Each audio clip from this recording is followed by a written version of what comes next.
বলা বাহুল্য যে নমরুদ কিন্তু 400 বছর বেঁচে ছিল এবং 400 বছর হায়াত পাওয়ার পরে সে মনে করছিল যে সে কখনো মারা যাবে না।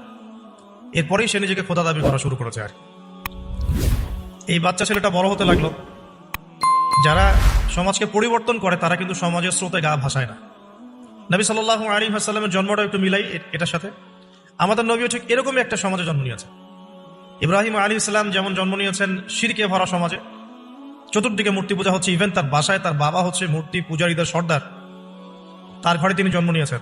ঠিক তেমনি রাসূল সাল্লাল্লাহু আলাইহি ওয়াসাল্লাম যে মক্কায় জন্ম নিয়েছেন সেই মক্কা ছিল শিরকের আখড়া। সেখানে লাত, উজ্জা, হুবল, মানাতের পূজা হতো, সুদ ছিল, জিনা ছিল, ব্যভিচার ছিল, মাদক ছিল, গোত্রীয় হানাহানি ছিল, নারীর অবমাননা ছিল। এরকম আইয়ামে জাহিলিয়াতেও নবী সাল্লাল্লাহু আলাইহি ওয়াসাল্লাম জন্ম নিয়েছেন। নবী সাল্লাল্লাহু আলাইহি ওয়াসাল্লাম ইব্রাহিম আলাইহিস সালাম দুজনের চেহারাও একরকম ছিল, দুজনের চেহারার গঠনটাও একরকম ছিল, দেহের গঠন একরকম ছিল। মেরাজের রাতে নবী সাল্লাল্লাহু আলাইহি ওয়াসাল্লাম দেখে এসেছিলেন ইনি কে, যাকে দেখতে হুবহু আমার মতো লাগছে। জিবরাইল আলাইহিস সালাম বলেছেন ইনি আপনার পিতা ইব্রাহিম আলাইহিস সালাম। সুবহানাল্লাহ। ঠিক তেমনি আমরা খেয়াল করে দেখি যে জীবনের যে চড়াই উতরাই, পারিবারিক জীবন, সামাজিক জীবন, হিজরতের জীবন, দিন প্রতিষ্ঠা ইত্যাদি, প্রত্যেকটা ডিপার্টমেন্টেও ইব্রাহিম আলাইহিস সালাম আর মুহাম্মদ সাল্লাল্লাহু আলাইহি ওয়াসাল্লামের মধ্যে একটা চরম মিল আছে। এটা আমরা আস্তে আস্তে এই গল্পের ভিতরে গেলে বুঝতে পারবো। আর এই কারণেই হয়তোবা আল্লাহ ভালো জানেন, এই কারণেই হয়তোবা আমরা যখন তাশাহুদের পর দরুদ পড়ি, আমরা দরুদের মধ্যে অন্য নবীর নাম নিচ্ছি না, আমরা মুহাম্মদ সাল্লাল্লাহু আলাইহি ওয়াসাল্লামের সাথে ইব্রাহিম আলাইহিস সালামের নাম নিচ্ছি। হতে পারে এটা একটা কারণ, আল্লাহ ভালো জানেন। এখন এরকম পরিবেশে বড় হতে লাগলেন ইব্রাহিম আলাইহিস সালাম। আমি একটু আগে বলেছি যারা সমাজকে পরিবর্তন করে তারা কখনো সমাজের জাহিলিয়াতের স্রোতে গা ভাসায় না। মুহাম্মদ সাল্লাল্লাহু আলাইহি ওয়াসাল্লাম সমাজ পরিবর্তন করেছেন আইয়ামে জাহিলিয়াতকে মাত্র 23 বছরের ব্যবধানে, কিন্তু তিনি কিন্তু জাহিলিয়াতের সাথে গা ভাসান নাই। তিনি কখনো সুদ খাননি, তিনি কখনো মূর্তি পূজা করেন নাই, তিনি কখনো কোনো অন্যায় গুনাহ করেন নাই, তিনি কখনো মাদকদ্রব্যের কাছেও যান নাই, কিন্তু সমাজটা ছিল এগুলোতে নিমজ্জিত। ঠিক ইব্রাহিম আলাইহিস সালামের ক্ষেত্রেও সেম, তিনি একজন প্রধান পুরোহিতের ঘরে জন্ম নিয়েও কখনো মূর্তির ধার কাছে যান নাই।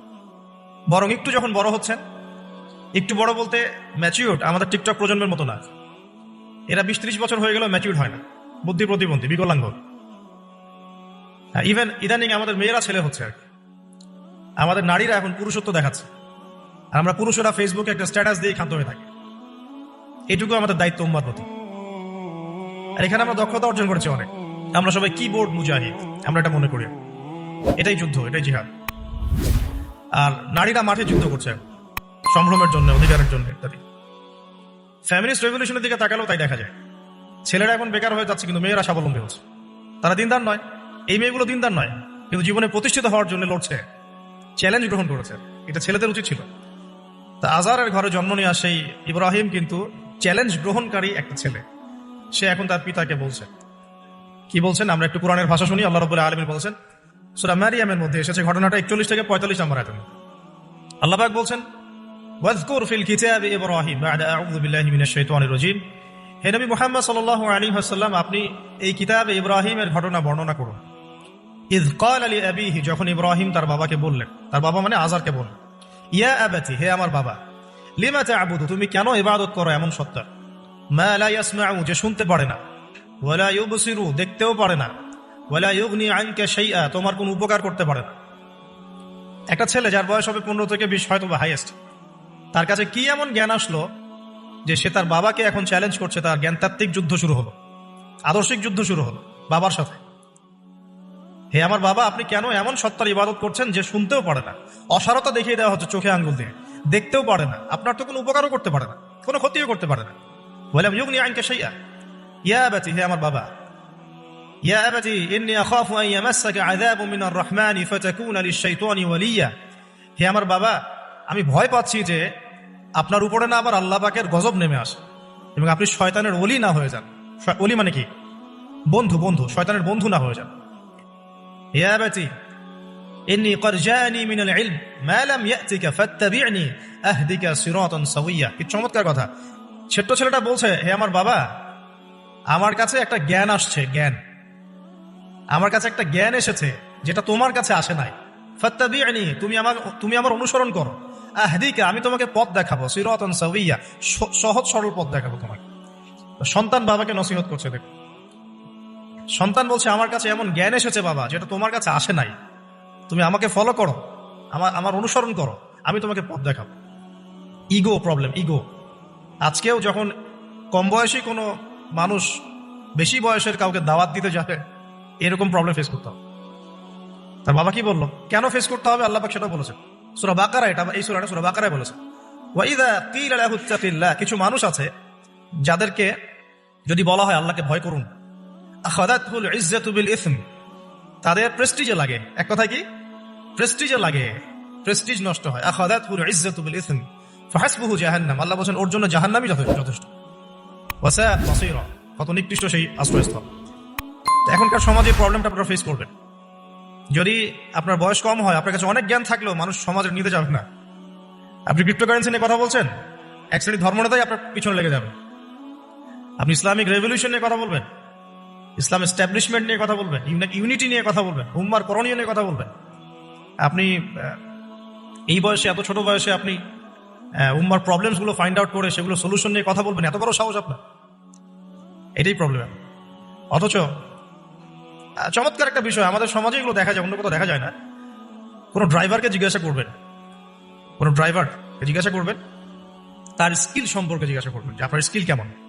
একটা অ্যান্সার দিবে, আমি 10 বছর থেকে চালাই, বা 15 বছর থেকে চালাই, আমি 27 বছর থেকে গাড়ি চালাই। মানে তার এই বয়সটাই হচ্ছে স্কিলের মানে দলিল, সার্টিফিকেট।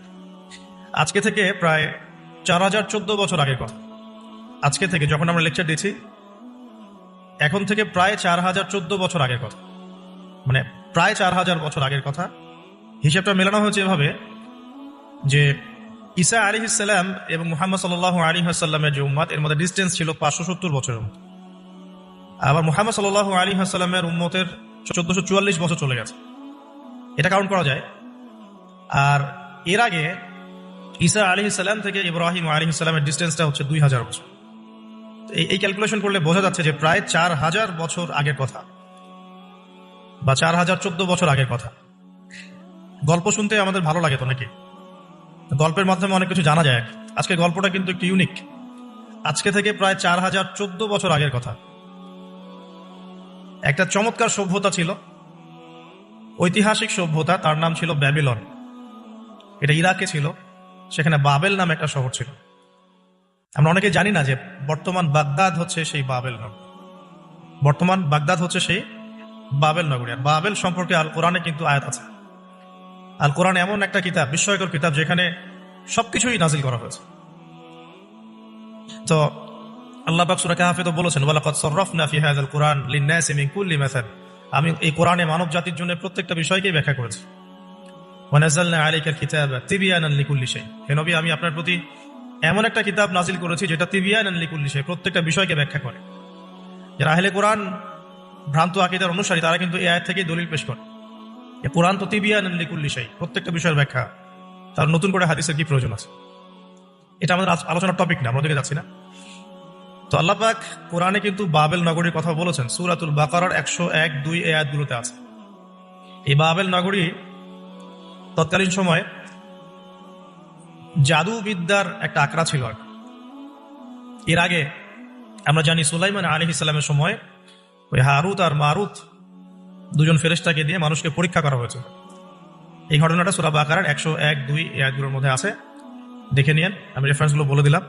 এখানে এই বাবেল নগরীর কথাটা আছে, ঠিক আছে?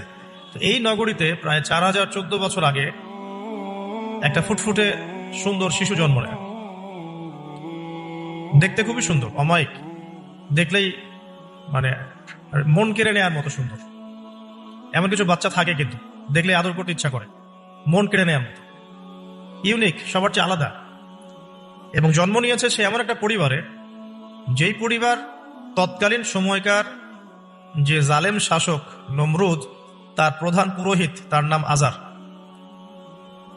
তৎকালীন বাবেলের শাসনকর্তার নাম হচ্ছে নমরুদ এবং তার প্রধান পুরোহিতের নাম আজার।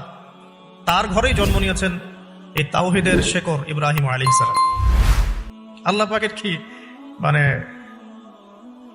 আল্লাহ পাক কি না করতে পারে? যেখানেই আবু জেহেল সেখানেই মুহাম্মদ সাল্লাল্লাহু আলাইহি ওয়াসাল্লামের জন্ম হয়, যেখানেই নমরুদ সেখানে ইব্রাহিমের মতো মানুষ আসেন, যেখানেই ফেরাউন সেখানে আবার মূসা আসেন। মূসাকে আল্লাহ রাব্বুল আলামিন ফেরাউনের ঘরেই মানুষ করলেন। ইব্রাহিম আলাইহিস সালামকে আল্লাহ পাক আজারের ঘরেই মানুষ করলেন। আজকে আমরা দেখি এরকম সিটি অফ আখিরুজ্জামানে কিছু কিছু দিনী বোন চেহারা না দেখানোর জন্য আন্দোলন করছে। চিন্তা করতে পারেন, যেখানে যত বেশি জাহিলিয়াত সেখানে তত পাক্কা মুসল্লি জন্ম নিবে, মুমিন জন্ম নিবে। যেখানে যত বেশি জাহিলিয়াত সেখানে তত শক্তিশালী মুমিনদের জন্ম হবে। তো এখন তৎকালীন নমরুদ যে সভ্যতার অধিবাসী ছিল, এই সভ্যতাটাকে আমরা বলি কালাদীয় সভ্যতা। এটাকে কালাদীয় সভ্যতা বলা হয়। এটা মূলত জাদুর জন্য একটু বিখ্যাত ছিল, যেটা রেফারেন্স আমি দিলাম সুলাইমান আলাইহিস সালামের যুগ থেকে। এখানে আজারের ঘরে জন্ম নিয়েছেন আমাদের নবীগণের পিতা, মুসলিম জাতির পিতা ইব্রাহিম আলাইহিস সালাম। সুবহানাল্লাহ। বলা বাহুল্য যে নমরুদ কিন্তু 400 বছর বেঁচে ছিল, এবং 400 বছর হায়াত পাওয়ার পরে সে মনে করছিল যে সে কখনো মারা যাবে না। এরপরেই সে নিজেকে খোদা দাবি করা শুরু করেছে। আর এই বাচ্চা ছেলেটা বড় হতে লাগলো। যারা সমাজকে পরিবর্তন করে তারা কিন্তু সমাজের স্রোতে গা ভাসায় না। নবী সাল্লাল্লাহু আলাইহি ওয়াসাল্লামের জন্মটা একটু মিলাই এটার সাথে। আমাদের নবীও ঠিক এরকমই একটা সমাজে জন্ম নিয়েছেন। ইব্রাহিম আলাইহিস সালাম যেমন জন্ম নিয়েছেন শিরকে ভরা সমাজে, চতুর্দিকে মূর্তি পূজা হচ্ছে, ইভেন তার বাসায় তার বাবা হচ্ছে মূর্তি পূজারীদের সর্দার, তার ঘরে তিনি জন্ম নিয়েছেন। ঠিক তেমনি রাসূল সাল্লাল্লাহু আলাইহি ওয়াসাল্লাম যে মক্কায় জন্ম নিয়েছেন, সেই মক্কা ছিল শিরকের আখড়া। সেখানে লাত, উজ্জা, হুবল, মানাতের পূজা হতো, সুদ ছিল, জিনা ছিল, ব্যভিচার ছিল, মাদক ছিল, গোত্রীয় হানাহানি ছিল, নারীর অবমাননা ছিল।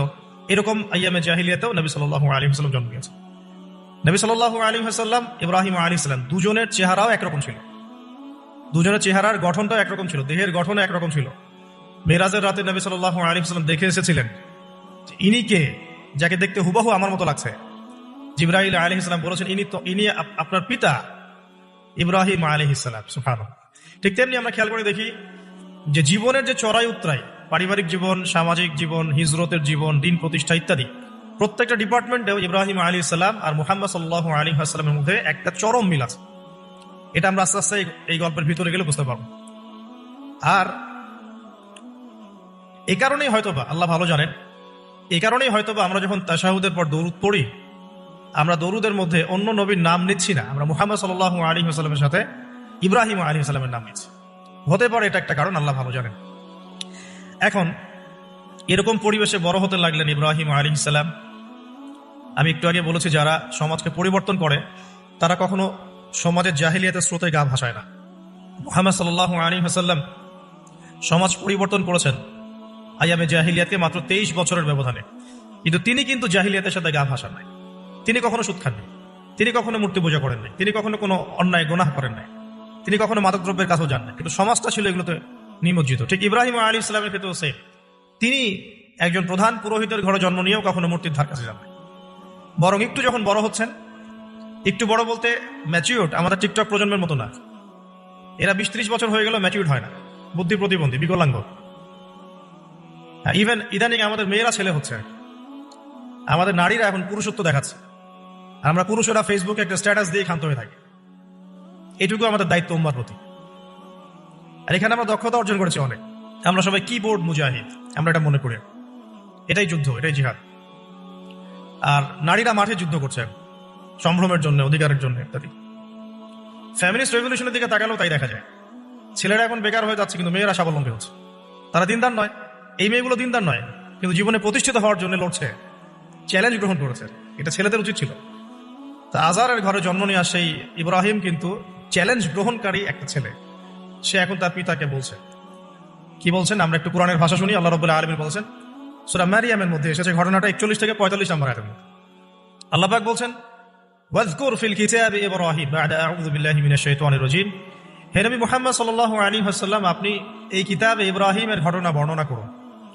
ইয ক্বালা লিআবিহি, যখন ইব্রাহিম তার বাবাকে বললেন, তার বাবা মানে আজারকে বললেন, ইয়া আবাতি, হে আমার বাবা, লিমা তা'বুদু, তুমি কেন ইবাদত করো এমন সত্তা, মা লা ইয়াসমাউ, যে শুনতে পারে না, ওয়ালা ইউবসিরু, দেখতেও পারে না, ওয়ালা ইউগনি আনকা শাইআ, তোমার কোনো উপকার করতে পারে না। একটা ছেলে যার বয়স হবে 15 থেকে 20 হয়তো বা হাইয়েস্ট, তার কাছে কি এমন জ্ঞান আসলো যে সে তার বাবাকে এখন চ্যালেঞ্জ করছে? তার জ্ঞানতাত্ত্বিক যুদ্ধ শুরু হলো, আদর্শিক যুদ্ধ শুরু হলো বাবার সাথে। হে আমার বাবা, আপনি কেন এমন সত্তার ইবাদত করছেন যে শুনতেও পারে না? অসারতা দেখিয়ে দেওয়া হচ্ছে চোখে আঙ্গুল দিয়ে, দেখতেও পারে না, আপনার তো কোনো উপকারও করতে পারে না, কোনো ক্ষতিও করতে পারে না। ওয়ালাম ইউগনি আনকা শাইআ ইয়া আবাতি, হে আমার বাবা, ইয়া আবাতি ইন্নী আখাফু আন ইয়ামাসসাকা আযাবুম মিনার রাহমানি ফাতাকুনা লিশ-শাইতানি ওয়ালিয়্যা, হে আমার বাবা, আমি ভয় পাচ্ছি যে আপনার উপরে না আবার আল্লাহ পাকের গজব নেমে আসে এবং আপনি শয়তানের ওলি না হয়ে যান। ওলি মানে কি? বন্ধু, বন্ধু, শয়তানের বন্ধু না হয়ে যান। ইয়া আবাতি ইন্নী ক্বাদ জাআনি মিনাল ইলম মা লাম ইয়াতিকা ফাত্তাবি'নি আহদিকা সিরাতান সাওয়্যা। কি চমৎকার কথা! ছোট্ট ছেলেটা বলছে, হে আমার বাবা, আমার কাছে একটা জ্ঞান আসছে, জ্ঞান, আমার কাছে একটা জ্ঞান এসেছে যেটা তোমার কাছে আসে নাই। ফাত্তাবি'নি, তুমি আমার অনুসরণ করো। আহদিকা, আমি তোমাকে পথ দেখাবো। সিরাতান সাওয়্যা, সহজ সরল পথ দেখাবো তোমাকে।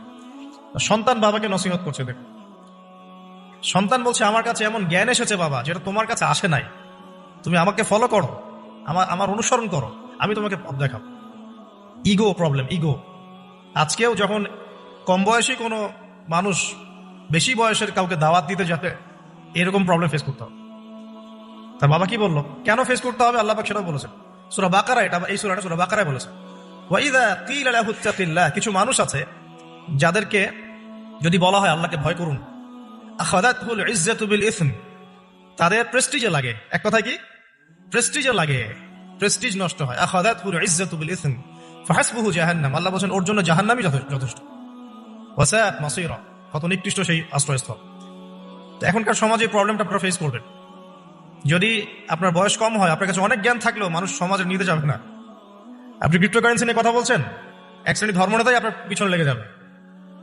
আপনি ইসলামিক রেভলিউশন নিয়ে কথা বলবেন, ইসলাম এস্টাবলিশমেন্ট নিয়ে কথা বলবেন, ইউনিটি নিয়ে কথা বলবেন, উম্মার করণীয় নিয়ে কথা বলবেন। আপনি এই বয়সে, এত ছোট বয়সে আপনি উম্মার প্রবলেমসগুলো ফাইন্ড আউট করে সেগুলো সলিউশন নিয়ে কথা বলবেন, এত বড় সাহস আপনার? এটাই প্রবলেম। অথচ চমৎকার একটা বিষয়, আমাদের সমাজে এগুলো দেখা যায়, অন্য কোথাও দেখা যায় না। কোনো ড্রাইভারকে জিজ্ঞাসা করবেন, কোনো ড্রাইভারকে জিজ্ঞাসা করবেন, তার স্কিল সম্পর্কে জিজ্ঞাসা করবেন যে আপনার স্কিল কেমন। একটা অ্যান্সার দিবে, আমি 10 বছর থেকে চালাই, বা 15 বছর থেকে চালাই, আমি 27 বছর থেকে গাড়ি চালাই। মানে তার এই বয়সটাই হচ্ছে স্কিলের মানে দলিল, সার্টিফিকেট। এখন এরকম চলছে দিনী অঙ্গনেও। আমি 20 বছর থেকে ফতোয়া দিই, আমি 32 বছর থেকে ওয়াজ করি, আমি এই করি, আমি সেই করি। এই যে জাহির করা, আল্লামা তাকি উসমানী দায়ামাত বরাকাতুহু এবং তার যারা ছাত্ররা আছেন সারা উপমহাদেশে, স্পেশালি বাংলাদেশে, তাদের অনেকের সাথে আমি দেখা করেছি। তার একটা নসিহত সবাই কমন ভাবে করেন, দেখি নসিহতটা করেন যে কখনো নিজেকে জাহির করবা না, কখনো নিজেকে জাহির করবা না, তাহলে আল্লাহ তোমার ইলম কেড়ে নিবে। আর আমরা এখন দিনী অঙ্গনে জাহির করার জন্য ব্যস্ত। আমি এত বছর থেকে এটা করি, আমি অত বছর থেকে করি, অথচ এটা কোনো দলিল নয়, এটা কোনো সার্টিফিকেট নয়। এত বছর থেকে বলার পরেও ভুল হতে পারে, যেটা ভুল হবে সেটা শুধরে নিতে হবে। আর নবী সাল্লাল্লাহু আলাইহি ওয়াসাল্লাম যায়েদ বিন হারেসা রাদিয়াল্লাহু আনহুকে একটা কাফেলার সেনাপতির দায়িত্ব দিয়েছিলেন যখন তার বয়স মাত্র 17 বছর। কত বছর? 17 বছর বয়সী একজন তরুণ সাহাবী যায়েদ ইবনে হারেসা রাদিয়াল্লাহু আনহু, তিনি নেতৃত্ব দিচ্ছেন এমন সাহাবীদের যে সাহাবীরা তার চেয়ে বয়সে অনেক বড়। এমনকি এই অভিযান শেষ হওয়ার আগেই নবী সাল্লাল্লাহু আলাইহি ওয়াসাল্লাম ইন্তেকাল হয়। তার পরবর্তীতে আবু বকর সিদ্দিক রাদিয়াল্লাহু আনহু সেই অভিযান আবার চালানোর চেষ্টা করেন, আবার চালানোর জন্য মনস্থ করেন। তিনি আবার যায়েদ বিন হারেসা রাদিয়াল্লাহু আনহুকে নেতৃত্ব দেন। এটা নিয়ে ওমর রাদিয়াল্লাহু আনহু তাকে কিছু কথা বলেন যে আপনি যায়েদ বিন হারেসাকে নেতৃত্ব দিচ্ছেন, বয়সে ছোট সাহাবী, তার পিছনে অনেক বড় বড় সাহাবী থাকবে, তারা তো তাকে নাও মানতে পারে, এটা কেমন হয়? বারবার তাকে ভেটো দিচ্ছেন। শেষমেশ আবু বকর সিদ্দিক রাদিয়াল্লাহু আনহু একটু রেগেই বললেন যে ইস্তা'মালাহু রাসূলুল্লাহ ওয়া আনতা তা'মুরুনি আন আনজি'হু, তাকে স্থলাভিষিক্ত করেছে স্বয়ং আল্লাহর রাসূল, আর তুমি এসে আমাকে বলছো আমি তাকে অপসারণ করব? সুবহানাল্লাহ। নবী সাল্লাল্লাহু আলাইহি ওয়াসাল্লাম যোগ্যতা দেখতেন মানুষের, তার যোগ্যতা কতটুকু আছে। তো ওইদিকে আমি ভিতরে ঢুকছি না। আমরা এখন সোশ্যাল অ্যাফেয়ার্সে যা দেখি যে আমরা যোগ্যতার চাইতে অন্যান্য বিষয়গুলোকে বেশি মূল্যায়ন করা শুরু করি। এতে করে তরুণরা উঠে আসতে পারে না, তরুণদের জার্নি অনেক টাফ হয়। এবং যারা স্পেশালি জেনারেল ব্যাকগ্রাউন্ড থেকে দিনের দিকে আসার চেষ্টা করেন, তারা পদে পদে হতাশ হয়। তাদেরকে বুকে নেওয়ার মানুষ খুব কম থাকে। কেন জানি তাকে মানুষ কাউন্টার মনে করে, এনিমি মনে করে, অন্তর্দাহ সৃষ্টি হয়, জ্বালান হয়। হঠাৎ করে উড়ে এসে জুড়ে বসলো, উম্মার দায়িত্ব নিয়ে নিচ্ছে, কোথেকে আসবে, এরকম একটা দৃষ্টিভঙ্গি আমরা দেখতে পারি আর কি। হয়তো কাম্য ছিল না এটা। বরং তরবারি যত আপনি শান দিবেন তত ধারালো হবে, তো শান দিবে কারা? যারা তরোয়াল চালাতে পারে তারাই। যারা চালাতে পারে তারা যদি তরোয়ালকে ভোতা করে দেয়, তাহলে তো এটা দিয়ে আপনি জালেমের গর্দান কাটতে পারবেন না। তো যাই হোক, আমরা বেশি হাইথোড়ের কথায় না যাই। আজার এখানে ছিলাম, দেখেন বাবাকে সন্তান উপদেশ দিচ্ছে। এবার বাবার উত্তরটা শোন। বাবা কেন গ্রহণ করলো না? বললাম প্রেস্টিজ ইস্যু। তুমি ছোট মানুষ হয়ে আমাকে এত বড় কথা বলো? হ্যাঁ, তখন বাবা বলছেন, হে ইব্রাহিম, তুমি কি আমাদের ইলাহগুলো, উপাস্যগুলো থেকে মুখ ফিরাচ্ছ? তুমি কি আমাদের উপাস্যগুলো থেকে মুখ ফিরিয়ে দিচ্ছ? যদি বিরত না হও, ঠিক যেমন সেটা আমাদেরকে করা হয়, যদি বিরত না হও,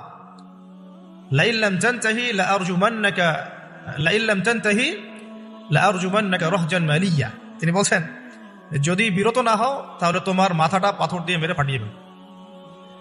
আরজুমান্নাকে মানে রজম করবো। রজম মানে কি? কোমর পর্যন্ত গেথে পাথর মারা। বিবাহিত পুরুষ জেনা করলে যেটা শাস্তি হয়। লাইল্লাম জানতাহি, যদি বিরত না হও, লারজুমান্নাকা রাহজান মালিয়া, দূর হয় এখান থেকে, বের হও হতভাগা, আমরা বলি না, দূর হয় এখান থেকে, ঠিক ওই রকম।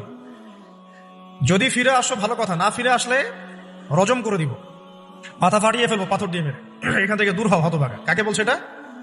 ইব্রাহিম আলাইহিস সালাম। এবার তিনি খুব নরম সরম মানুষ, শান্তিকামী মানুষ, তিনি বলছেন ক্বালা সালামুন আলাইক। এই সালামুন আলাইক কথাটা শিখে নেবেন, জীবনে অনেক ক্ষেত্রে কাজে লাগবে। সালামুন আলাইক মানে আপনার উপর শান্তি বর্ষিত হোক। যখনই আপনি পলিউশন অ্যাভয়েড করতে চাবেন, সালাম দিয়ে চলে আসতে হবে, সেটা পরিবারেও, সমাজেও, দিন প্রতিষ্ঠার ক্ষেত্রে। কেউ আপনাকে সমালোচনা করছে, গালিগালাজ করছে, গীবত তহমত করছে, আপনাকে নিয়ে এপিসোড বানাচ্ছে, মানে আপনি কি করবেন? প্রত্যেকটা কাউন্টার দিতে থাকবেন? তাহলে আপনার গোল নষ্ট হয়ে যাবে, আপনার গোল থেকে আপনি বিচ্যুত হয়ে যাবেন। এগুলো নিয়ে আপনাকে ব্যস্ত থাকতে হবে। তখন এগুলো নিয়ে উম্মাহ ব্যস্ত আছে বলেই এখন পর্যন্ত গোল অ্যাচিভ হয় নাই। আমরা এগুলো নিয়ে ব্যস্ত আছি বলেই এখন গোল অ্যাচিভ হয় নাই। তো এই কারণে ইব্রাহিম আলাইহিস সালামের সুন্নাহ হচ্ছে সালামুন আলাইক, তোমাদের উপর শান্তি বর্ষিত হোক। হ্যাঁ, তবে যে জায়গাটাতে দালিলিকভাবে জ্ঞানতাত্ত্বিক যুদ্ধ করতে হবে সেটা করতে হবে, সেটা অন্য ইস্যু। তো ইব্রাহিম আলাইহিস সালামকে পরিবার ছাড়তে হলো। পরিবার মানে তার মাকে ছাড়তে হলো, তার বাবাকে ছাড়তে হলো। তার কোনো অপরাধ আছে? ইব্রাহিম আলাইহিস সালামের কোনো অপরাধ আছে? না। এখন আমরা তো অনেক সময় মনে করি আমি তো নিরপরাধ, নির্দোষ, তাহলে আমার উপরেই কেন এরকম হচ্ছে? ইব্রাহিম আলাইহিস সালামের কোনো অপরাধ আছে? নাই। তাকে ঘর ছাড়তে হলো, বাড়ি ছাড়তে হলো, তার বাবা তাকে বের করে দিলেন। এখান থেকে লেসন নিয়ে নেন আজকের প্রথম লেসন, যে আপনি আমি যদি হকের উপর থাকি, সর্বপ্রথম বাধাটা পরিবার থেকে আসতে পারে। সবার পরিবার একরকম না। এখনকার মেজরিটি সংখ্যক পরিবারগুলোই জাহেল, একদম জাহেল, বস্তুবাদী, জানোয়ারের মতো। মানে খাও দাও, সেক্সুয়াল সম্পর্ক, বিয়ে শাদী, সন্তান, এর বাইরে কিচ্ছু চিন্তা করতে পারে দুনিয়া আর দুনিয়া, এর বাইরে কিচ্ছু চিন্তা করতে পারে ইল্লা মাশাআল্লাহ। কিছু পরিবার আছে এর বাইরে, তাদের কথা আলাদা।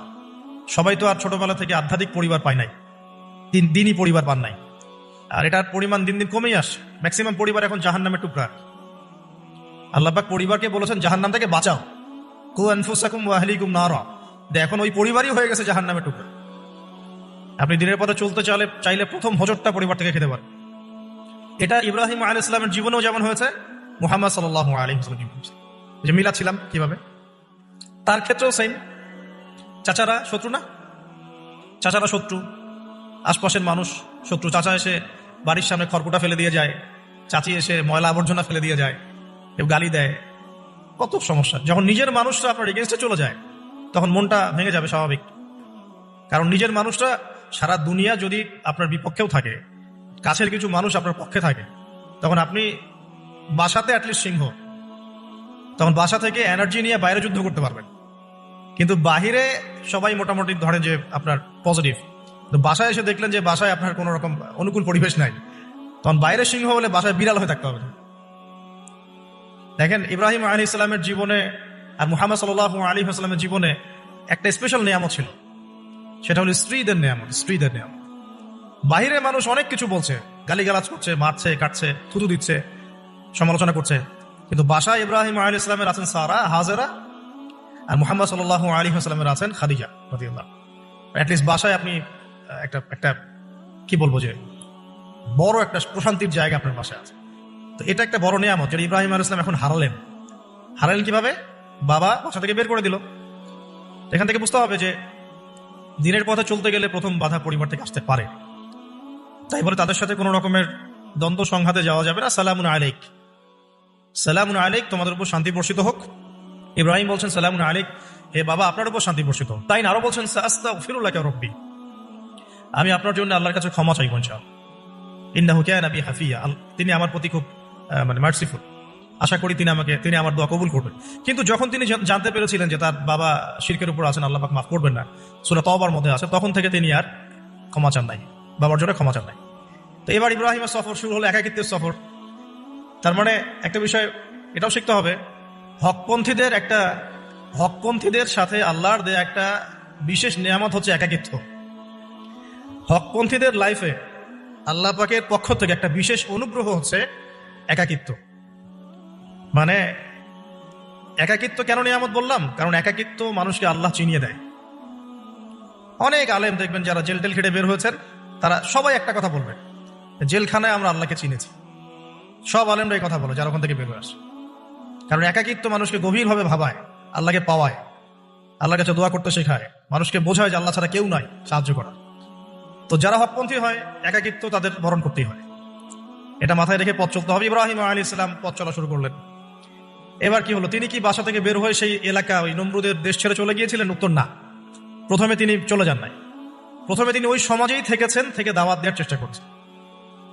তিনি ওই সমাজেই থেকেছেন, থেকে দাওয়াত দেওয়ার চেষ্টা করছেন। ঠিক মুহাম্মদ সাল্লাল্লাহু আলাইহি ওয়াসাল্লাম সমাজের মানুষ যখন নির্যাতন নিপীড়ন করছেন, তিনি কি শুরুতেই সমাজ ছেড়ে বের হয়ে চলে গেছেন? না, 13 বছর দাওয়াত দিয়েছেন। কত বছর? 13 বছর। তো ইব্রাহিম আলাইহিস সালাম সমাজের মানুষকে দাওয়াত দেন। কিভাবে দেন? কোরআনে এভাবে ভাষা আসছে। আমি সূরাগুলোর নাম বলে দিই, আপনারা একটু চেক করে নিয়েন। সূরা আম্বিয়ার মধ্যে আসছে, সূরা সফফাতের মধ্যে আসছে, সূরা আনআমের মধ্যে আসছে। তো তিনি দাওয়াত দেন এভাবে যে ওয়াইজ ক্বালা ইব্রাহিম, যখন ইব্রাহিম বললেন বিআবিহি ওয়া কওমিহি, তার বাবাকে এবং তার কওমকে বললেন, মা হাযিহি তামাসিলু আল্লাতী আনতুম লাহা আকিফুন, তোমরা এইসব কি মূর্তির উপাসনা করো, এদের চারপাশে ঘুরতে থাকো, কি সব করো? তো তারা বলে যে নাহনু বাল ওয়াজাদনা আবাআনা কাযালিকা ইয়াফআলুন, আমরা আমাদের বাপ দাদাদেরকে দেখেছি এইভাবেই করতে। তাদের রেফারেন্স কিন্তু এটাই ছিল, কোন দালিলিক জ্ঞানতাত্ত্বিক যুক্তি বিজ্ঞান দর্শন এখানে নাই। এখানে কি ফিলোসফিটা কি? বাপ দাদাদেরকে দেখেছি করছি। তো এটা দিয়ে আবার অনেক সময় বাংলাদেশে আবার একটা ট্রেন্ড চালু করা হয়েছে যে তোমরা দীর্ঘদিন 1200 বছর থেকে যে ইসলামটা ফলো করে আসছো ওটা ভুয়া, আমরা যেটা নতুন মডারেশন দিচ্ছি এটাই সঠিক। এই দলিল সেম না। এখানে অমুসলিমদেরকে দাওয়াত দেওয়া হচ্ছে। অমুসলিমরা বলছে যে আমরা বাপ দাদাদেরকে দেখেছি যে তারা এইভাবেই মূর্তি পূজা করতো, আমরা তাই করি। এটার সাথে কি হানাফি মাযহাবকে মিলাবেন আপনি? হ্যাঁ, হানাফি মাযহাব বাপ দাদা থেকে চলে আসে, ভুয়া, নতুন যেটা দিচ্ছি এটাই সঠিক। আস্তাগফিরুল্লাহ। তো আমরা হাত চেঞ্জ করাটাকে এখন মনে করি হিন্দু থেকে মুসলমান হইলাম মনে হয়, হাত বদল করাটাকে মনে হয় যে হিন্দু থেকে মুসলমান হয়েছি। গভীরে ঢোকেন ওলামায়ে কেরামদের দার্সে গিয়ে বসে গভীরে ঢুকলে বুঝতে পারবেন ইসলামিক স্কুল অফ থট গুলা প্রত্যেকটারই ভিত্তি আছে, এগুলোর গভীর শেকড় আছে, ভিত্তি আছে। আল্লাহ, রাসূল এবং রাসূলের সাহাবীগণ, এই তিনটাকেই মানতে হবে। আপনি যদি বলেন যে আমি সাহাবীদেরকে মানি না, খালি আল্লাহ এবং রাসূলকে মানি, তাহলে আল্লাহকে রাসূলকে মানতে পারবেন না। সাহাবীদের অনুসরণ না করলে রাসূলকে ফলো করতে পারবেন না। তো ওইটা আজকের ইস্যু না, এটা ফিকহি অনেক ব্যাপার, গভীর ব্যাপার, এটা কোনোদিন কথা হবে। এই দলিল কিন্তু সেম করা যাবে না। আবার যে আমরা বাপ দাদা থেকে দেখে আসছি তোমরা নামাজ এইভাবে পড়ো, এই নামাজ ওই দলিল চলবে না, আমারটা ঠিক, এটা ঠিক না। নামাজ যেটা পড়ে আসে তারা, এটা ঠিক আছে, এর প্রত্যেকটা দলিলের মধ্যে অথেন্টিসিটি আছে। এরকম করে সমাজে ফিতনা ছড়ানো ঠিক হবে না, বিভ্রান্তি ছড়ানো ঠিক হবে না। এখন আসুন ইব্রাহিম আলাইহিস সালামকে কি আনসার দিচ্ছেন? আমরা আমাদের পিতা মাতাদেরকে দেখেছি, বাপ দাদাকে দেখেছি এরকম তাওয়াফ করতে, মূর্তির চারপাশে পূজা করতে, নজর দিতে। তো ইব্রাহিম আলাইহিস সালাম বলছেন যে হাল ইয়াসমাউনাকুম, এই মূর্তিগুলো কি তোমাদেরকে শুনতে পারে? ইস্তাদউন, যখন তোমরা একে ডাকো। হাল ইয়ানফাউনাকুম, তোমাদের কোনো উপকার আসতে পারে? আও ইয়াদুররুকুম, তোমাদের কোনো ক্ষতি করতে পারে? তার দলিলগুলো কিন্তু অকাট্য। ইব্রাহিম আলাইহিস সালামের দলিলগুলো কিন্তু এখানে, যুক্তিগুলো কিন্তু অকাট্য। আসলে কি সে শুনতে পারে? আসলে কি সে দেখতে পারে? আসলে কি সে তোমার উপকার করতে পারে? তাদের কিন্তু কিছু বলার নাই এখানে। তারা বলছে বাল ওয়াজাদনা আবাআনা কাযালিকা ইয়াফআলুন, আমাদের পিতা মাতা বাপ দাদাদেরকে দেখেছি এইভাবেই করতে। ইব্রাহিম আলাইহিস সালাম বলছেন যে ইন্নাকুম আনতুম লাফি দালালিম মুবিন, তোমরা তো সুস্পষ্ট বিভ্রান্তির মধ্যে আছো। তাহলে তো এরকম আরো অনেক আয়াত আছে সূরা সফফাতের মধ্যে, ওয়া ইন্না মিন শিআতিহি লা ইব্রাহিম ইয জাআ রাব্বাহু বিকলবিন সালিম ইয ক্বালা লিআবিহি ওয়া কওমিহি মাযা তা'বুদুন, তোমরা কিসের ইবাদত করো? আইফকান আলিহাতান দুনাল্লাহি তুরিদুন, তোমরা কি আল্লাহ সম্পর্কে মিথ্যা আরোপ করতে চাচ্ছ? ফামা যান্নুকুম বিরাব্বিল আলামিন, আল্লাহ রাব্বুল আলামিন সম্পর্কে তোমাদের কি ধারণা? এভাবে তিনি তার কওমকে দাওয়াত দিতে লাগলেন। তাদের কওমের দলিল একটাই ছিল, বাপ দাদাদেরকে দেখেছি এভাবে মূর্তি পূজা করতে, তাই করি। সনাতন, এটা ছিল কি সনাতন থটস। অথচ সর্বপ্রথম এটা শুরু হয় কোন নবীর আমল থেকে? নূহ আলাইহিস সালাম। নূহ আলাইহিস সালামের যুগের মানুষ সর্বপ্রথম এই মূর্তি পূজা শিরক করেছে। এর আগে মূর্তি পূজা ওয়ার্ল্ডে ছিল না, নূহ আলাইহিস সালামের যুগ থেকে শুরু হয়েছে। তাহলে এটাকে আমরা সর্বোচ্চ পর্যায়ে সনাতন বলতে পারি না। তারও আগে যে সময় চলে গেছে, ওই সময় মানুষ তাওহীদপন্থী ছিল। আদম আলাইহিস সালামের যুগে তখন মানুষ এই কাজ করতো না। শুরুটা কেমন করে হলো? ভালো উদ্দেশ্যেই শুরু হয়েছিল, ভালো মনে করে। কেমন? যে মানুষ এরকম চিন্তা করে নিয়েছিল যে এই মানুষগুলো লাত, উজ্জা, হুবল, সরি ইয়াগুথ, ইয়াউক, নাসর, ইয়াগুথ, ইয়াউক, নাসর, এই ভালো মানুষগুলো আল্লাহর খুব নেককার বান্দা ছিলেন। তাদের স্ট্যাচু তৈরি করা যায়, তৈরি করলে কি হবে? এগুলোকে দেখলে আমাদের আগ্রহ জন্মাবে ইবাদত করার ব্যাপারে। এটা ছিল ওদের থটস। শয়তান এভাবেই তাদেরকে ইনফ্লুয়েন্স করেছিল। তারা তাই করলো। এই জেনারেশনটা যখন মারা গেল, পরের জেনারেশন যখন আসলো, তখন শয়তান ওদেরকে বোঝালো, যখন 100-200 বছর পরে বোঝালো যে ওরা খুব ভালো মানুষ ছিল, ওদের মূর্তিকে মসজিদের বাইরে না রেখে ভিতরে ঢুকিয়ে ফেলো। তাদেরকে সেজদা করতে হবে না, ভিতরে ঢুকিয়ে ফেলো, ইবাদতে মনোযোগ আসবে। পরের জেনারেশন এই কাজটাই করলো। থার্ড জেনারেশনকে শয়তান বোঝালো যে সরাসরি ওদের কাছে চাইলেই হবে, তারা আল্লাহ পাকের অনেক মানে কি আনুগত্য প্রাপ্ত, নৈকট্য প্রাপ্ত বান্দা, সরাসরি তাদের কাছে চাইলেই হবে। আল্লাহর কাছে যাওয়া, এখানে যাওয়া একই কথা, ওখানে সেজদা করা, এখানে সেজদা করা একই কথা। এখান থেকে শুরু হলো সরাসরি স্ট্যাচু ওয়ার্শিপ। সরাসরি স্ট্যাচু ওয়ার্শিপিং এখান থেকে শুরু হয়েছে।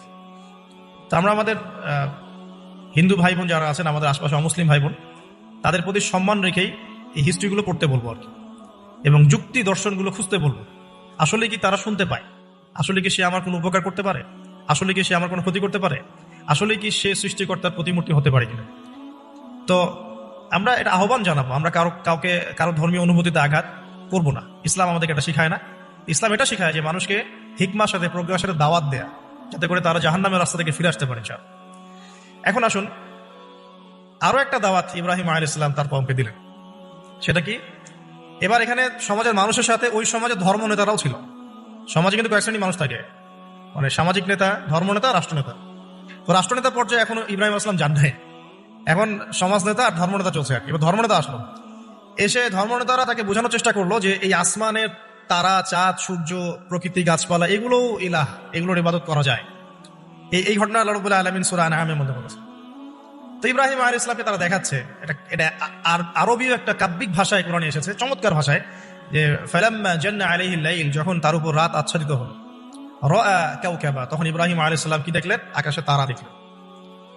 ঠিক আছে, তারা মূর্তি পূজার এখানেই আছে, ধর্মনেতারাও এখানেই আছে। তো তিনি বলছেন হাযা রব্বি, এটা আমার রব। ফালাম্মা ফালা, যখন তারকাগুলো অস্তমিত হলো, ক্বালা লা উহিব্বুল আফিলিন, আমি তো অস্তমিত যাওয়া জিনিসকে পছন্দ করি না। রব তো অস্তমিত যাবে না, এখানেও যুক্তি লাগবে, তো আমার ফিলোসফি লাগবে, আমার এখানে দর্শন লাগবে, এখানে তো আমাকে মানে প্রজ্ঞা দিয়ে বোঝাতে হবে, এটা তো অস্তমিত হয়ে গেল, এটা তো রব হতে পারে না। ফালাম্মা রাআল কামারা বাযিগান, যখন সে চাঁদকে দেখলো জলজল করছে একদম। আর এখনকার চাঁদ দেখা আগের চাঁদ দেখা তো এক না, এখন তো আমরা চাঁদের আলোই খুঁজে পাই, তখনকার চাঁদ তো অন্যরকম। বাযিগান মানে জলজল করছে, তখন তিনি বললেন হাযা রব্বি, এটা আমার রব। তখন ফালাম্মা ফালা, যখন এটাও অস্তমিত হয়ে গেল, তিনি বলছেন লা ইল্লাম ইয়াহদিয়ানি রব্বি লাকুনান্না মিনাল কওমিদ দাল্লিন, আল্লাহ যদি আমাকে হেদায়েত না দেন তাহলে আমি এই দল্লিনদের অন্তর্ভুক্ত হয়ে যাব। ইব্রাহিম আলাইহিস সালাম বলেছেন ফালাম্মা রাআ শামসা বাযিগাতান, যখন এবার সূর্যকে দেখলেন দিনের বেলা, এটা তো আরো বড়, হাযা রব্বি হাযা আকবার, এটা আমার রব, এটা সবচেয়ে বড়, হাযা আকবার, এটা সবচেয়ে বড়। ফালাম্মা ফালাত, এটা যখন অস্তমিত হয়ে গেল, তখন তিনি বলছেন এই কথাটা যে ইয়া কওমি ইন্নী বারিউম মিম্মা তুশরিকুন, হে আমার কওম, তোমরা যেগুলোকে দিয়ে আল্লাহর সাথে শরীক করছো, এখান থেকে আমি আমার চেহারাকে ফিরিয়ে নিলাম। সুবহানাল্লাহ। তখন তিনি এই কথাটা বলেন ইন্নী ওয়াজ্জাহতু ওয়াজহিয়া লিল্লাযী ফাতারাস সামাওয়াতি ওয়াল আরদা হানিফাও ওয়া মা আনা মিনাল মুশরিকিন, আমি আমার চেহারাকে ফিরিয়ে নিচ্ছি এই আসমান সমূহ এবং জমিনের সৃষ্টিকর্তার দিকে, এবং আমি মুশরিকদের অন্তর্ভুক্ত নই। ইন্না সলাতি ওয়া নুসুকি ওয়া মাহইয়ায়া ওয়া মামাতি লিল্লাহি রাব্বিল আলামিন, আমার সালাত, আমার কুরবানি, আমার স্যাক্রিফাইস, আমার জীবন, আমার ফুল লাইফ, আমার মৃত্যু, সবকিছু কার জন্য? জগৎ সমূহের প্রতিপালক আল্লাহর জন্য। লা শারীকা লাহু, তার কোনো শরীক নাই। ওয়া বিযালিকা উমিরতু, এই একনিষ্ঠভাবে তার ইবাদত করার জন্যই আমি আদিষ্ট হয়েছি। ওয়া বিযালিকা উমিরতু ওয়া আনা মিনাল মুসলিমিন, এবং আমি মুসলিমদের অন্তর্ভুক্ত। এই শুরু হলো এবার পুরো স্পষ্টভাবে তাওহীদের ঘোষণা দেয়া। তবে ইব্রাহিম আলাইহিস সালামের এক একটা পদক্ষেপ কি যৌক্তিক না, বৈজ্ঞানিক না, এবং অকাট্য প্রমাণ আছে না, এগুলোকে কিন্তু ভেদ করতে পারছে না তারা। এবার ইব্রাহিম আলাইহিস সালাম চিন্তা করলেন তারা এবার উচিত শিক্ষা দিতে হবে। তবে আগে বলেন এই যে উচিত শিক্ষার কথা বলছে, এটা আবার আপনারা খবরদার ভুলেও কোথাও দিতে যায় না, ঠিক আছে? এটারও সময় আছে। ইব্রাহিম আলাইহিস সালামের সাথে নবী সাল্লাল্লাহু আলাইহি ওয়াসাল্লামের জীবনের মিলের কথা বলছিলাম। নবী সাল্লাল্লাহু আলাইহি ওয়াসাল্লাম মক্কা বিজয়ের আগে কি কখনো মূর্তির গায়ে হাত দিয়েছেন কিনা বলেন? দিয়েছেন? যখন মক্কা বিজয় হয়ে গেছে, পুরো স্টেটই আপনার, অথরিটি আপনার, তখন আপনি আপনার অ্যাকশন নিতেই পারেন, সেটা আপনার ব্যাপার। তখন আপনি কি করবেন? মুহাম্মদ সাল্লাল্লাহু আলাইহি ওয়াসাল্লাম কাবা ঘরে ঢুকে তখন মূর্তি ভেঙেছেন এবং বলেছেন ওয়াকুল জাআল হক ওয়া যাকাল বাতিল ইন্নাল বাতিলা কানা যাহুকা, তাই না? তো ইব্রাহিম আলাইহিস সালাম এবার শিক্ষা দেওয়ার চিন্তা করছেন। তিনি বলছেন যে যখন এরা মেলাতে যাবে, ওই উৎসবে যাবে, তখন আমি এদেরকে দেখে নিব। এটা কুরআন চমৎকার ভাবে বলেছে যে إذ قال لأبيه وقومه ماذا تعبدون أئفكا آلهة دون الله تريدون فما ظنكم برب العالمين فراغ إلى آلهتهم فقال ألا تأكلون। ইব্রাহিম আলাইহিস সালাম এবার যখন ওরা মেলায় চলে গেছে, তো যাওয়ার আগে আবার ইব্রাহিম আলাইহিস সালাম বলছিলেন যে ইন্নী সাকিম, আমি হচ্ছি অসুস্থ। আমি কি অসুস্থ? নাযারা নাযরাতান ফিন নুজুম। ইব্রাহিম আলাইহিস সালাম রাতের বেলা আকাশের দিকে তাকালেন একবার, তাকিয়ে ওদেরকে বললেন যে ইন্নী সাকিম, আমি অসুস্থ। এটা কৌশল, আমি অসুস্থ, এটা কৌশল। এই কৌশল আবার সব জায়গায় খাটাতে যায় না। তো এবার যখন তারা চলে গেল, ফারাগা ইলা আলিহাতিহিম ফাকালা আলা তাকুলুন, এবার তিনি ওই মূর্তি গৃহ যেটা ওদের, ওখানে ঢুকে বলছেন যে আলা তাকুলুন, তোমাদের কি হলো, খাচ্ছ না কেন? কাদেরকে বলছে এই কথা? মূর্তি, খাচ্ছ না কেন? আলা তাকুলুন। ফারাগা ইলা আলিহাতিহিম ফাকালা আলা তাকুলুন মা লাকুম লা তানতিকুন, কি হলো, কথা বলছো না কেন? মা লাকুম লা তানতিকুন, কি হলো, কথা বলছো না কেন? এবার ফারাগা আলাইহিম দরবান বিল ইয়ামিন, এবার ইয়ামিন মানে ডান হাত, ডানাতে যা পেয়েছিলেন আর কি, তা দিয়ে সবগুলোকে ভেঙে চুরমার করে দিচ্ছে। ব্যাস। এবার ওরা যখন আসলো, এসে বলছে যে আনতা ফাআলতা হাদা বিআলিহাতিনা ইয়া ইব্রাহিম, হে ইব্রাহিম, তুমি কি আমাদের উপাস্যদের সাথে এই কাজ করেছো? ইব্রাহিম বলছেন লা, না, বাল লা আসলে কোরআনে নাই, আমি নিজের মতো করে বললাম আরবি বলতে বলতে। বাল ফাআলাহু কাবীরুহুম হাদা, বরং এই বড়টা এই কাজ করছে। এর মধ্যে সবচেয়ে বড় যেটা আছে এই বেটার কাজ, আমি করি নাই, আমি তো করি নাই। তখন ওরা তো এটা তো হতভম্ব হয়ে গেল, যে সে বলছে যে তুমি তো জানো, তুমি তো খুব ভালো করেই জানো যে তারা কথা বলতে পারে না, নড়াচড়া করতে পারে না, কিছুই করতে পারে না। তখন তিনি বলেন তাহলে তোমরা কেন এমন ইলাহের উপাসনা করো যে কথাও বলতে পারে না, শুনতেও পারে না, দেখতেও পারে না, তোমার উপকারও করতে পারে না, ক্ষতিও করতে পারে। কিন্তু এবারও কিন্তু যুক্তি নাই, কোনো তাদের কাছে কোনো দলিল নাই, কোনো প্রমাণ নাই, কোনো যুক্তি দর্শন কিচ্ছু নাই। এবার শুরু হলো জুলুম। জালেমের কাজ কি? যুক্তি, জ্ঞান, দর্শন, বিজ্ঞান এগুলো দিয়ে যখন পরাস্ত, এগুলো দিয়ে পারছি না, এবার পেশি শক্তি। এবার কি? পেশি শক্তি। ব্যাস, এবার পেশি শক্তি। ইব্রাহিম আলাইহিস সালামকে নিয়ে যাওয়া হচ্ছে নমরুদের দরবারে। এবার চলো, এবার তোমার আজকে খবর আছে। এবার পুরো রিমান্ড হবে 7 দিনের। একদিন রিমান্ড হলেই অবস্থা খারাপ হয়ে যাওয়ার কথা। ইব্রাহিম আলাইহিস সালামকে এবার নিয়ে যাচ্ছে ধরেন নমরুদের কাছে। কি যে হবে আল্লাহ ভালো জানেন। ইব্রাহিম আলাইহিস সালাম যখন যাচ্ছেন, তখন কি তিনি জানতেন যে আল্লাহ পাক তাকে আগুন থেকে বাঁচাবেন? এই ঘটনা যে ঘটবে তিনি কি জানতেন? আচ্ছা, আমরা না হয় জানি যেমনটা হয়েছিল। ইব্রাহিম আলাইহিস সালাম ওই সময় তো আর জানতেন না যে কি হতে যাচ্ছে। তার মানে ওই সময় তার ইমানের তেজ, তার স্থিরতা, ইস্তেকামা এবং তাওয়াক্কুল কত বেশি ছিল। তাকে নিয়ে যাওয়া হচ্ছে। এবারে নমরুদের সামনে দাঁড় করিয়ে নমরুদ এবার একটু মজা নিয়ে জিজ্ঞাসা করলো যে কে তোমার রব? কবরের প্রশ্ন করার মতো, মান রব, তোমার রব কে? তো ইব্রাহিম আলাইহিস সালাম বলছেন রব্বি আল্লাযী ইউহয়ী ওয়া ইউমীত, আমার রব তিনি যিনি জীবন দেন, মৃত্যুও দেন। এবার নমরুদ বলছে ক্বালা আনা উহয়ী ওয়া উমীত, আমি তো জীবন দিই আর মৃত্যু দেই। কিভাবে? একজন যাবজ্জীবন প্রাপ্ত আসামিকে ডেকে নিয়ে ছেড়ে দিল, দিয়ে বললো যে জীবন দিলাম। আর একজন আসামিকে ডেকে তৎক্ষণাৎ মৃত্যুদণ্ড দিয়ে মৃত্যু দিলাম। তো ইব্রাহিম দেখলেন আলাইহিস সালাম এ তো মোটা বুদ্ধির মানুষ, কারণ যে যত বড় জালেম হয় তার বুদ্ধি তত মোটা হয়, কিন্তু এটা মাথায় রাখবেন। ফেরাউনের মতো জুলুম মানুষের বুদ্ধি লোপ করে দেয়, আর শিরক মানুষের মধ্যে ভয় সঞ্চার করে। যখন আপনি শিরক করতে থাকবেন, মনে খুব ভয় কাজ করবে। এবং মুশরিক বাহিনী কখনো ইসলামের বিজয় লাভ করতে পারে নাই। যে মুসলিম সেনাবাহিনীর মধ্যে শিরক ছিল না, ওরা যুদ্ধের মাঠে পরাজিত হয়ে গেছে। ইতিহাস ঘাটবেন, মুসলিম যে সেনাবাহিনীর মধ্যে শিরক ছিল, ওই সেনাবাহিনী পরাজিত হয়ে গেছে। আবার অল্প গুটি কয়েক সেনাবাহিনী তারা তাওহীদপন্থী ছিল, তারা জয়লাভ করেছে। ইতিহাস ঘেটে দেখবেন। তো জুলুম কি করে বুদ্ধি লোপ পায়? নমরুদের বুদ্ধি লোপ পেয়ে গেল।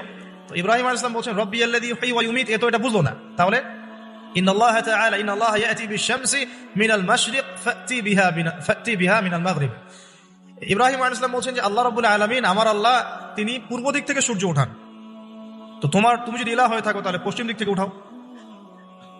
এটা আরো বড় অকাট্য দলিল হলো। তার অবস্থাটা আল্লাহ ব্যাখ্যা করছেন এভাবে, আল্লাহ বলছেন ফাবুহিতাল্লাযী কাফার, কাফের একদম হতভম্ব হয়ে গেলেন। হতভম্ব হয়তো লাভ নাই, বেশি শক্তি আছে আমার, তোমার যুক্তি বিজ্ঞান দর্শন থিওরি তো আমার দরকার নাই, তোমার দিনের জ্ঞানের এলিমেন্ট তোমার দরকার নাই, তোমার ওয়াজ নসিহতের আমার দরকার নাই, আমার কাছে কি আছে? বেশি শক্তি আছে, পিঠা সব সিধা করে ভালো লাগে। বাস ইব্রাহিম আলাইহিস সালামের জন্য বলছে ফাল হাররিকুহু ওয়ানসুরু আলিহাতাকুম, একে জ্বালায় দাও, পুরায় দাও, একে জ্বালায় পুরায় দাও, তোমাদের ইলাহদেরকে সাহায্য করো। আল্লাহ পাক অন্য জায়গায় বলছেন যে ফাআরাদু বিহি কাইদান ফাজআলনাহুমুল আসফালিন, তারা ইব্রাহিম আলাইহিস সালাম কিনা একটা বিশেষ বড় একটা কৌশল করল। এই কৌশলটা কি ছিল? তাকে অগ্নিকুণ্ডের মধ্যে ফেলে দেওয়ার একটা চেষ্টা করলো, আগুন জ্বালিয়ে রাখলো, বলা হয় 40 দিন, এগুলো হিস্ট্রি বা তাফসীরগুলোতে আসছে, আমি জাস্ট পুরান টেক্সট টু দা পয়েন্ট বলছি। তো আগুন দাউ দাউ করে জ্বলতে লাগলো, ওই ব্যাবিলন ওখানকার সব মানুষ দেখছে বিষয়টা। তো ইব্রাহিম আলাইহিস সালামকে ফেলে দেওয়া হবে। দেখেন, যখন ফেলে দেওয়া হবে তখন কি ইব্রাহিম জানতেন যে তিনি আগুনে পড়বেন না? তিনি তাহলে প্রস্তুত ছিলেন, তিনি তখন জীবন দেওয়ার জন্য প্রস্তুত ছিলেন। ঠিক আছে, এখন তাকে ফেলে দেওয়া হচ্ছে, ঠিক ওই সময়ে জিবরাইল আলাইহিস সালামের আগমন। সুবহানাল্লাহ। তিনি এসে বলছিলেন যে আমার কাছে কোনো হাজত আছে নাকি আপনার? তখনও ইব্রাহিম আলাইহিস সালাম বলেছেন আপনার কাছে আমার কোনো হাজত নাই। হাসবি আল্লাহ ওয়া নি'মাল ওয়াকিল, এই যে কথাটা আমরা বলি হাসবুনাল্লাহু ওয়া নি'মাল ওয়াকিল, হাসবি আল্লাহ ওয়া নি'মাল ওয়াকিল, ইব্রাহিম আলাইহিস সালাম বললেন আল্লাহই আমার জন্য যথেষ্ট এবং তিনিই আমার উত্তম কর্মবিধায়ক। এরকম মোমেন্টে বান্দা যখন আল্লাহকে এভাবে চাবে, আল্লাহ রাব্বুল আলামিন না এসে পারবেন? তখনই পারবেন ইনশাআল্লাহ।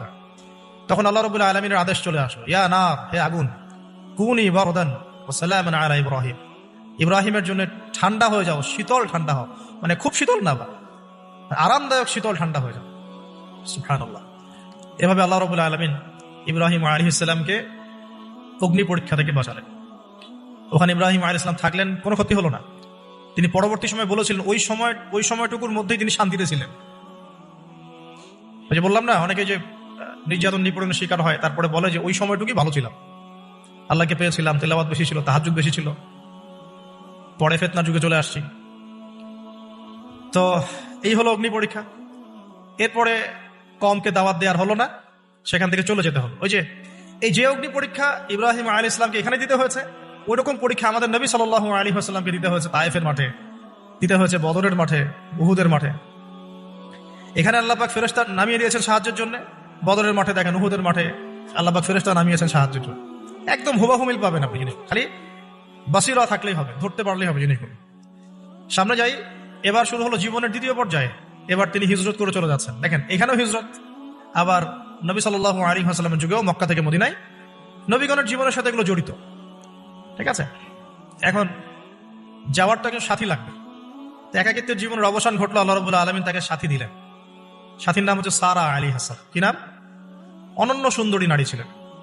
ইতিহাসে বলা হয় যে দুজন নারী সবচেয়ে বেশি সুন্দর, দুজন। আমাদের মতো আর্টিফিশিয়াল সুন্দরী না, আর্টিফিশিয়াল সুন্দরী কথা বলো, অরিজিনালি সুন্দরী। দুজন নারীর কথা বলা হয়েছে, একজন হচ্ছেন হাওয়া আলাইহিস সালাম, অনন্য সুন্দরী নারী ছিলেন, এবং আরেকজন সারা আলাইহিস সালাম, তিনি পরম সুন্দরী নারী ছিলেন। দেখেন, সারা আলাইহিস সালাম তার গর্ভ থেকে কিন্তু পরবর্তীতে মানে সন্তান তো প্রথমে হচ্ছিল না, তাই না? শেষ বয়সে গিয়ে সন্তান হলো। হাজরা আলাইহিস সালামের গর্ভ থেকে কি ইসমাইল, আর সারা আলাইহিস সালামের গর্ভ থেকে ইসহাক। ইসহাক আলাইহিস সালামের পরে ইয়াকুব, আর ইয়াকুবের পরবর্তী বংশধর যারা, তারা কি? বনু ইসরাইল। বনু ইসরাইলের মধ্যে ইউসুফ হাসান ইউসুফ সবচেয়ে সুন্দর ছেলে না? সারা আলাইহিস সালামের সৌন্দর্য, সুবহানাল্লাহ, কথা বুঝতে পারছেন? মায়ের সৌন্দর্য, মার বাবা, তারা ছিলেন পরম সুন্দর। এখন সারা আলাইহিস সালামের সাথে বিয়ে হলো। দেখেন, এই যে লম্বা সময় আলোচনা করলাম, এই সময়টুকুর মধ্যে ইব্রাহিম আলাইহিস সালামের দাওয়াতে মাত্র দুজন মানুষ মুসলমান হয়েছে। কয়জন? একজন হলো তার স্ত্রী সারা, আর একজন হচ্ছে তার ভাতিজা, তার নাম লুত। ভাতিজার নাম কি? লুত। পরবর্তীতে তিনিও নবী হয়েছিলেন এবং তাকে সাদুম গোত্রের কাছে পাঠানো হয়েছিল। কোন পাপের কারণে? হোমোসেক্সুয়ালিটি, সমকামিতা, যেটা এখন বিজ্ঞাপন দিয়ে প্রচার করা হয়। এবং ঢাকা শহরে যদি একটা শুমারি করা হয়, দেখবেন এদের সংখ্যা কম হবে না। ঢাকা শহরে যদি শুমারি করা হয়, দেখবেন এদের সংখ্যা কম হবে না। এখন যদি ভূমিকম্প আসে, আমরা কি লা ইলাহা ইল্লাল্লাহ বলবো? বলেন তো, আমরা তো ডেকে নিয়ে আসতেছি ভূমিকম্প, আমরা ডেকে নিয়ে আসতেছি যে আল্লাহ পাক বলছেন এগুলো পড়ো না, গজব আসবে। আমরা করছি আর এটাকে ডেকে নিয়ে আসতেছি, আস। আর এদিকে আমরা মানে রড সিমেন্টের অ্যাডভার্টাইজ করতেছি আর কি, যেগুলো দিয়ে বাড়ি বানালে কোনোদিন ভাঙবেও না, কাঁপবেও না। আমাদের চিন্তাগুলো কেমন হয়ে গেছে জানি। আল্লাহ পাক জেনা, ব্যভিচার, মাদক, পর্নোগ্রাফি, এই সমকামিতার এইসব পাপের কারণে এরকম গজবগুলো নাজিল করেন। শুধু ঢাকা কেন, এরকম বড় বড় মেগা সিটিজ যেগুলো আছে এগুলোতে এখন এটার অধিকার তারা চাচ্ছে, আন্দোলন করে অধিকার চাচ্ছে। আপনার রেইনবো ফ্ল্যাগ দেখবেন, রংধনু ফ্ল্যাগ। রংধনু ফ্ল্যাগ মানে সমকামিতা।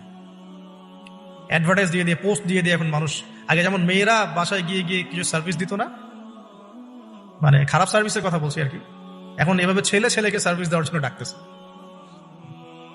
এটা কোনো গাল গল্প করছি না, এটা বাস্তবতা। যদি আমাকে বলেন যে আপনি চোখের সামনে প্রমাণ দেন, আমি দিতে পারবো না। যদি আপনি আমাকে 1 মাসের জন্য অথরিটি দেন ঢাকা শহরে, তাহলে দিতে পারবো উইদিন 1 মাসের মধ্যে। এখন যদি আমাকে বলেন আমার চোখের সামনে এনে দেন, আমি দিতে পারবো না তো, কারণ তাত্ত্বিকভাবে পড়ে অনলাইনে দেখছি। যদি বলেন যে 1 মাসের অথরিটি আপনাকে দিলাম, খুঁজে বের করে দেন, 7 দিন লাগবে না ইনশাআল্লাহ।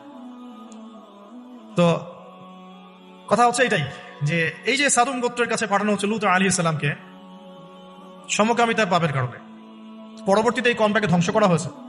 আল্লাহ পাক এমন ভাবে ধ্বংস করেছেন যেটা ইতিহাসে কখনো করেন নাই। ফেরেশতাদের পাখা দিয়ে আল্লাহ পাক মাটিকে উপরে তুলে আবার উল্টা দিকে দাফন করে দিয়েছেন, আকাশ থেকে পাথর বর্ষণ করেছেন। এখন এইটা যদি সারা বিশ্বে ছড়িয়ে পড়ে, তাহলে ওই রকম শাস্তি আবার আসবে না? স্বাভাবিক না? এটা আসতে পারে। আর এটার মূল কেন্দ্র হচ্ছে পশ্চিমা সভ্যতা। এখান থেকে সারা দুনিয়া ছড়িয়ে পড়তেছে। বাংলাদেশের মতো মুসলিম কান্ট্রিতেও দিন দিন সমকামিতা বাড়ছে। আমাদের বোনদের, আমাদের ভাইদের, গার্ডিয়ানদের অনেক বেশি সচেতন থাকা দরকার। কোন কোন ক্ষেত্রে মাদ্রাসার মধ্যেও দেখা গেছে এগুলো, হিপসখানাতেও দেখা গেছে এগুলো। পর্নোগ্রাফির কারণে এগুলো হচ্ছে। পর্নোগ্রাফির কারণে মানুষের রুচি বিকৃত হচ্ছে, এবং সে নারী, পুরুষ, গরু, ছাগল, হাঁস, মুরগি কোনো কিছুর তোয়াক্কা করছে না। কয়েকদিন পর এটাও যদি দেখেন, অবাক হবেন না যে মানুষ পশু পাখির সাথে জেনা করতেছে। এটাও যদি দেখেন, আমি অ্যাটলিস্ট অবাক হব না। ধাপ ছিল একটা, প্রথমে মানুষ কি করতো, অবৈধ প্রেম করতো, এই সম্পর্কে জেনা করতো, পরে পরকীয়া শুরু করলো, তারপরে এখন সমকামিতা শুরু হলো, সমকামিতার পরে এখন চাইল্ড অ্যাবিউজিং শুরু হয়েছে, বাচ্চা কাচ্চাদেরকে রেপ করা হচ্ছে, ছোট ছোট মেয়েদেরকে, ছোট ছোট বাচ্চাদেরকে, ইভেন ছোট ছোট ছেলেদেরকেও। এরপরে যদি গবাদি পশুর সাথে জেনা করতে দেখেন, অবাক হওয়ার কিচ্ছু নেই, কিচ্ছু নেই অবাক হওয়ার। এখন বলেন আমরা শাস্তির দ্বার প্রান্তে আছি না? অ্যাটলিস্ট আমরা যারা দিনকে ভালোবাসি, আমাদের একটা আইডিওলজি ফলো করি, নৈতিকতার কথা বলি, আমরা আমাদের পরিবার, আমাদের ভাই বোন, আমাদের ছেলে মেয়ে, তাদের প্রতি আমাদের খুব সতর্ক দৃষ্টি রাখতে হবে, সর্বোচ্চ সতর্ক থাকতে হবে। আর আমাদের দিনী বোনদেরকেও রিকোয়েস্ট করবো আমরা, যে ভাইদেরকে তো বলি, বোনদেরকেও বলছি, বিয়ের আগে কোনো প্রকার অবৈধ সম্পর্ক নেই। বিয়ের আগে কোনো প্রকার অবৈধ কোনো সম্পর্ক না। আর এখন অমুসলিম ছেলে আর মুসলিম মেয়ে প্রেম করতেছে, এগুলো কিনে অনলাইনে অনেক লেখালেখি হচ্ছে, দেখলাম কয়েকদিন আগে। কিছু বোন আমাকে রিকোয়েস্ট করেছিলেন যে একটু আপনার মুখ দিয়ে যদি মানুষ জানতে পারে এটা, যে কোনো অবস্থাতেই মুসলিম মেয়ে কোনো অমুসলিম ছেলের সাথে প্রেম করতে পারে। মুসলমান ছেলের সংখ্যা কম হয়ে গেল, যে বিয়ে করার জন্য মুসলমান ছেলে খুঁজে পাওয়া যাচ্ছে না। পরবর্তীতে তারা সেই মুসলিম বোনের ইজ্জত নষ্ট করে তাকে গর্ভবতী করে দিয়ে ভেগে যাচ্ছে। এটা ওদের একটা মিশন। আর ওদের মিশনের কথা আমি পরে বলবো। আমি মুসলিম মেয়ে হয়ে কেমন করে একটা অমুসলিম ছেলের সাথে প্রেম করতে পারবো? আমার বাসার মুসলিম মেয়ে কেমন করে একটা অমুসলিম ছেলের সাথে প্রেম করতে পারবো? এটা তো আমাকে আগে ফাঁসির কাজটা ঝোলানো দরকার, আগে বিচারটা তো আমার করা দরকার আগে। আমরা আমাদের দিনী বোনদেরকে সর্বোচ্চ সতর্ক করব। জীবন চলে গেলেও ফিরে আসতে পারে না? আল্লাহর হাতে তো। মানুষ অনেক সময় জীবন মৃত্যু সন্ধিক্ষণে থাকে না, আল্লাহ ফিরিয়ে বাঁচিয়ে দেন না। ইজ্জত চলে গেলে কখনো ফিরে আসে না। ইজ্জত চলে গেলে ফিরে আসে? আল্লাহ আমাদেরকে বোঝার তৌফিক দান করুন।